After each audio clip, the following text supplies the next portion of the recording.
Immagini che hanno fatto il giro del mondo. La tempesta Vaia in un colpo solo aveva messo in ginocchio la montagna veneta, sradicati in una notte milioni di alberi. A distanza di circa 8 mesi da quel terribile evento i numeri dettano ancora una volta le dimensioni del fenomeno.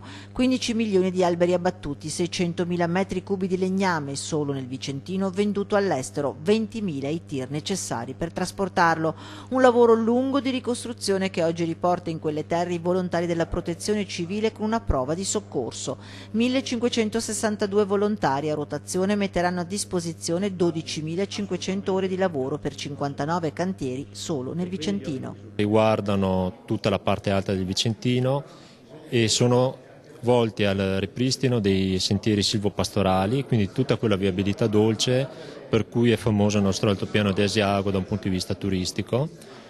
È la pulizia dei letti dei torrenti da relitti di rami, di piante che sono rimaste lì e che se rimangono potrebbero diventare pericolose nel periodo autunnale-invernale con le piogge, quando i torrenti si rianimeranno. Ad Enego, su 34 sentieri presenti sul territorio, i volontari lavoreranno per ripristinarne 27. La risorsa del nostro paese, perché il nostro paese è bellissimo, però per gustare le bellezze bisogna camminarle, bisogna transitarci. Ecco che quindi questo è un intervento anche dal punto di vista turistico e economico che per noi ha un significato anche concreto, anche se, ripeto, la parte più importante è il segno di solidarietà.